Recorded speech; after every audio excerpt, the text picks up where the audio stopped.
Hey there, guys. The introvert oddball here, and today is a very special day, as a part of the echelon.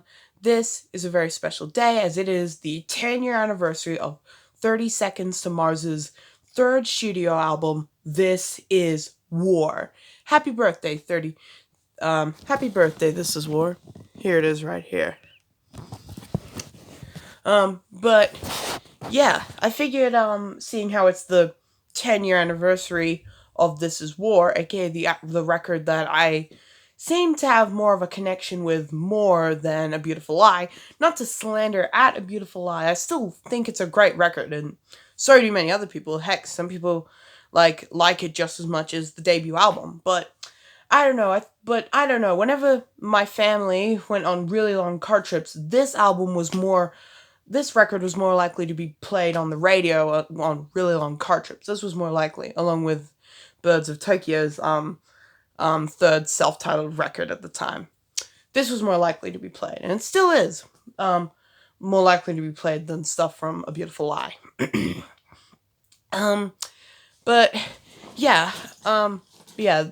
To top it all off, This Is War was like a very interesting record, especially considering what was happening around the time this record was made. Because for those who don't know, 30 Seconds to Mars were having a $30 million we're in a $30 million lawsuit with EMI because due to like a breach of contract or something. I don't know. I don't really know a lot about this lawsuit, but basically what happened was that 30 Seconds to Mars got sued for $30 million because of a breach of contract with EMI. So they sort of were were stuck in a rut. So they decided to put out a record, and this was the record we ended up getting. This is War. This record's sound was very interesting. It was very different to their breakthrough album, the album that put them on the map, A Beautiful Lie. It was very different towards that. A little bit more it was a little bit more progressive rock, but it was also very more arena rock ready, especially with tracks like Vox Populi, because tracks like Vox Populi are a perfect example of them going arena rock ready, especially with the chants that were said throughout This War. In fact, what I didn't know at the time, but what I know now when I was looking up this record, was I found out that Jared Tomo, who is an ex-member at this point, and Shannon actually recruited like thousands of the Echelon 30 Seconds to Mars fans, actually recruited them, brought them to the Avalon club to record, to do backing vocals and percussion for this record, which I thought was extremely cool. And it was sort of arena rock ready, but it was also a bit like the sound of the debut album, especially with tracks like Stranger in a Strange Land and some other tracks as well. But they were very, like, they sort of resembled the debut album. So yeah, that's all I have to pretty much say in terms of like the sound, I guess. But what about the actual like tracks themselves? I've scrolled up to the track listings here. Well, for starters, this record starts off with a track called Escape. It's basically Jared talking about how this is not a game, it's just a new beginning, and he doesn't believe in fate. And then it just ends with, it's a very cool track that starts off with a lot of suspense, but then it cuts to Jared Leto talking and singing, I guess, and then it cuts this loud chant by the Echelon going, "This is war." And then it cuts to my favorite track from this record, Night of the Hunter. This track, Night of the Hunter, was a favorite track of mine, mainly because it just sounded so cool, and mainly because of the oh but I like it even more, especially when you get behind the lyrical meanings. Night of the Hunter is basically about Jared and Shannon's youth that they had in Louisiana, and if you don't go on their Wikipedias, you'll know, and if you go on Jared Leto's Wikipedia, you'll realize how like hard of a life he had in Louisiana with his single mom and older brother Shannon. So that is why I like the track even more. We then cut to Kings and Queen, which is a pretty well known song by 30 Seconds to Mars, along with The Kill and From Yesterday, and many others from either Love, Lost Faith and Dreams or this record or even A Beautiful Lie. I think it's extremely cool. I like the guitars of what Tomo's doing and stuff. And overall, I just think it's like a really great, like, fast-paced track. I think, like, and that's something that could be like used for movies. It got used in the How to Train Your Dragon 2 trailer, and it also got used in The Legend of the Guardians, The Isles of Gahul, and Hugo's trailer as well. And it's a really awesome track, and I especially love especially love the guitars of what Tomo's doing with them. This Is War is another battle, is like a song that's like set in a battle. You're ready to go to like Afghanistan and fight in like one of the many battles that are ongoing battles that's going on right now. Also, it's a really cool like battle ready track, not truck, track. And I think it's extremely cool. 100 Suns, which is actually a track that I had never heard before on this record. I heard every other track from this record, but never 100 Suns, never the fifth track. And I actually listened to it today, and I think it's a pretty good, like, oh my god, it's so hot in here. It's like 98 degrees in here or something. But yeah, like 100 Suns was a pretty cool acoustic track that Jared was playing in front of the echelon. And I think it sounds pretty cool. I especially like the guitar I especially like the melodies and the lyrics that Jared came up with at the time. I don't know, Jared back then was like a very good, talented songwriter. And I think and it shows right there. The next track, Hurricane, is a very cool, edgy song. Like, and even its music video, it's a really like incredible, sensational music video that actually ended up getting banned on MTV because of its like pornographic imagery that they had and that Jared had on MTV. And that is pretty interesting, considering that MTV can that YouTube nowadays can get away with like tons of like gross, obscene stuff, but not on MTV. Nope, that has to get banned on several networks. But yeah, it's an incredible song, a really powerful song once you get into the lyrical meanings.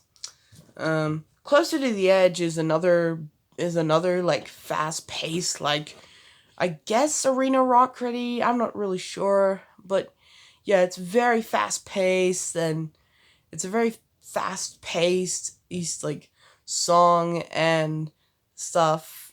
You can tell how I'm not qualified to be a music reviewer, because I just can't explain songs very well outside of just saying they're cool and stuff. Vox Populi is a perfect example of a arena rock ready song. Jared saying, "Did you ever believe? Were you ever a dreamer?" after the chants of the echelon, after the chanting of the echelon, whether they were on percussion or not.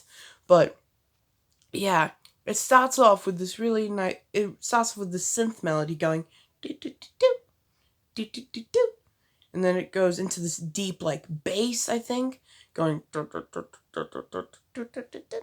Then it just cuts to Tomo's guitar going, and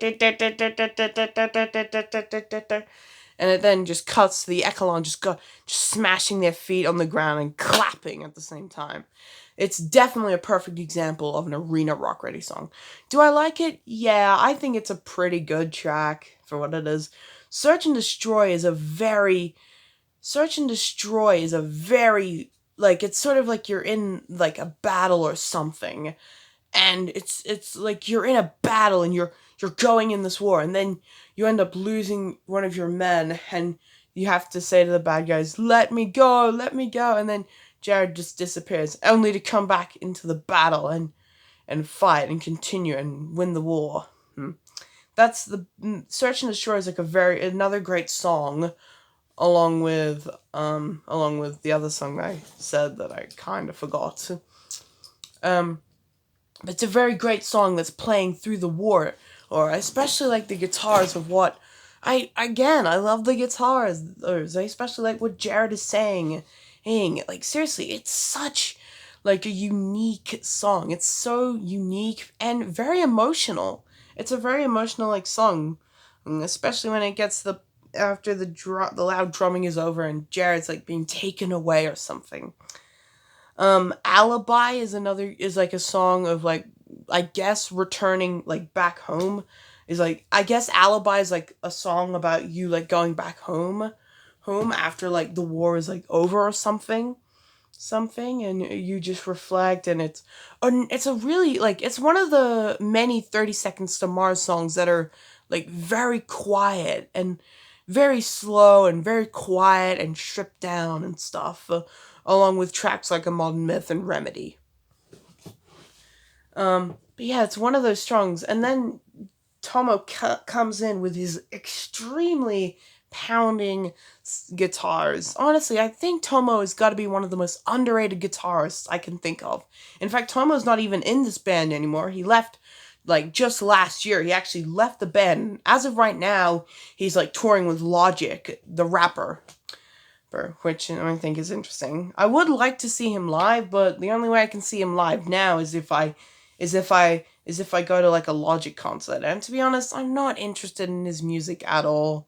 And I don't want to just go there to see a guitarist and stuff.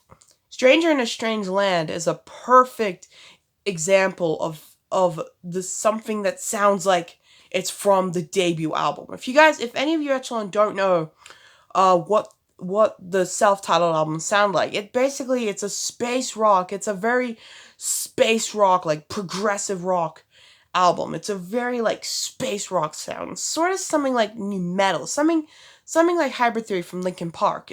It's something like that. If you listen to it, it's a really great album with some.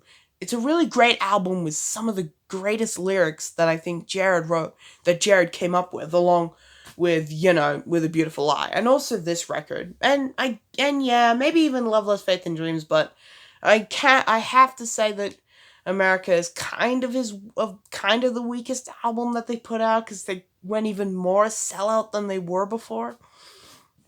But yeah, Stranger in a Strange Land, it starts with this really awesome like synth melody, which sounds like it would be played in like an apocalypse or something. It's something that's very like reminiscent of the debut album. And now onto the final 12th track of the standard edition of this album. That is L490, which is actually entirely performed by Shannon. It was actually L490 was performed entirely by Shannon.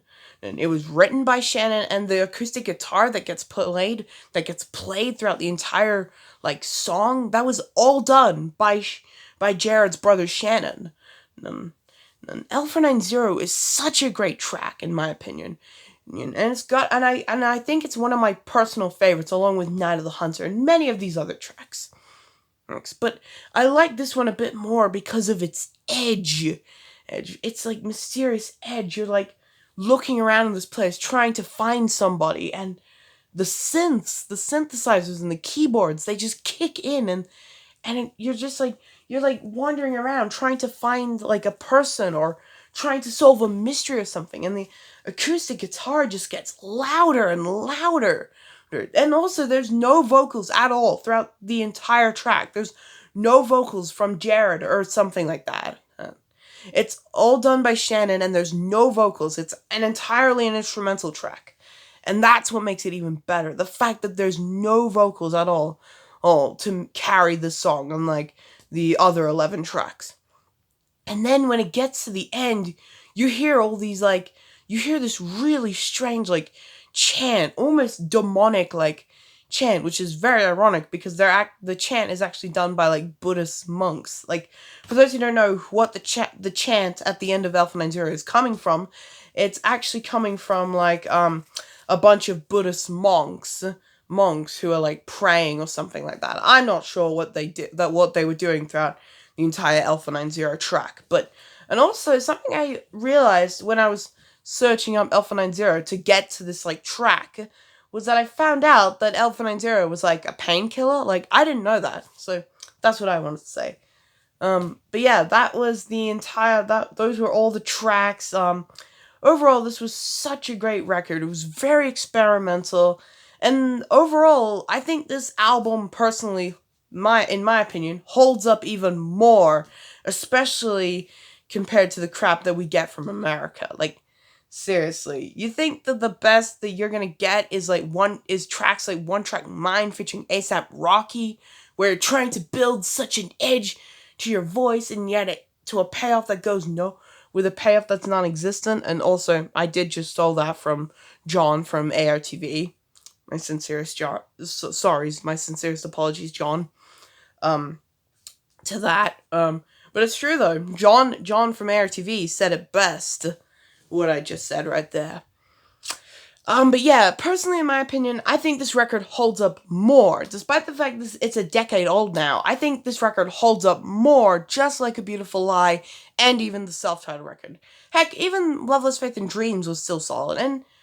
And yes, I am gonna, and for those who are wondering, for those new echelons, yes, I have listened to some tracks from America. I've listened to tracks like, hold on, I'll just find the album, right now, on the Wikipedia right now, so let me just go on it.